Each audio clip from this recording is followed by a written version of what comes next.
I'd like to begin today with a quote, a personal favorite of mine.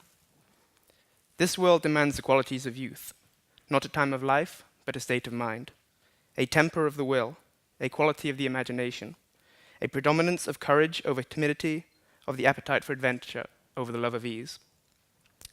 These qualities, I bore witness to these qualities at an Idealab that was hosted right here in Museon this Saturday, where we got together a group of young people from around The Hague, from around the Netherlands, and indeed from around the world. Together they addressed some of the most pressing questions with regard to the International Court of Justice, looking at accessibility, visibility, transparency, and how they can use data in this modern age. I was fortunate enough yesterday to go to the official opening of the new premises of the ICC. There they refer to the ICC as the Peace Palace of the 21st century. What does that mean for the Peace Palace itself? Let's try and bring the Peace Palace into the 21st century as well. The issue of accessibility to justice is one that's close to my heart. I started my legal education 6 years ago when I studied law at the University of Liverpool in the UK.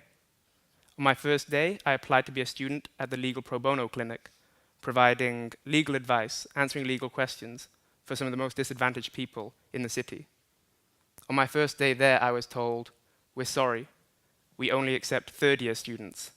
You'll have to apply in 2 years." I said to them, "I'm sorry, but I'm here now.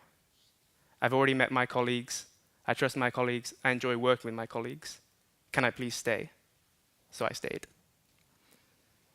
The next year, I applied again, and again I was told, "No, we're sorry. We only accept third-year students. Thank you for the previous year, but you'll have to apply in a year's time." And again, I said, "No, I'm here now.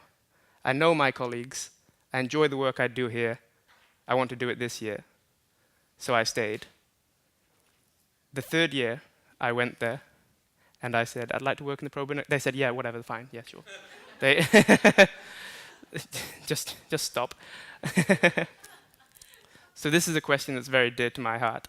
So I was overjoyed. I was so proud and so impressed and so humbled to watch this group discuss the issue of accessibility to justice. What the group came up with was the idea of a bubble-up justice, justice coming from the grassroots, not the sole privilege of a state or a UN body.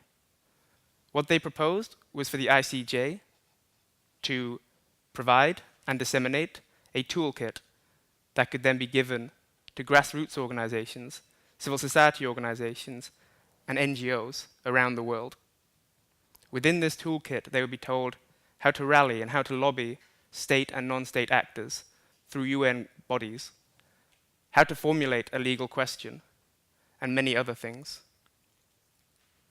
This toolkit would help them at every stage of the way, and indeed the group proposed that once a question is submitted to the court, that the court endeavors to include scientific voices, civil society voices, all kinds of voices that they may deem relevant to the proceedings.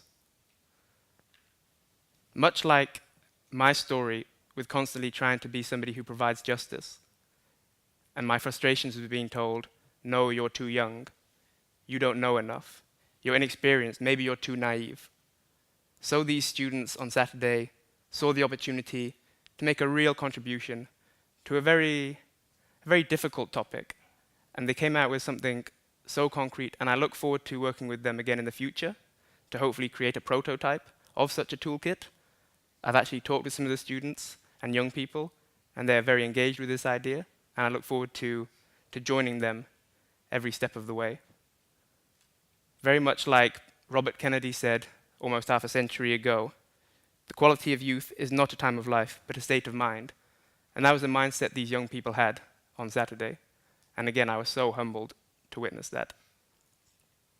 Also, I would like to say, as I am just one man stood here, but the event was the work of many, so I would like to acknowledge the work of my colleagues, Mrs. Anna Bubbers, Mrs. Anna Schweber, Mrs. Christelle Govet, Mr. Diego Salama, Miss Esther Janssen, Mr. Sebastian Rowell, and the two lovely ladies who are going to follow me today, as well as the excellent moderators, HagueTalks, the Center for Innovation, and all the participants who are too numerous to name, but I know they're here. Maybe we could have a quick show of hands for everybody who was involved.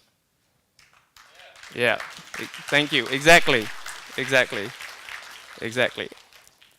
So I'll leave you today with that famous rallying call from Robert Kennedy's speech for humanity. This world demands the qualities of youth. Thank you very much. Merci beaucoup. And thank you very much.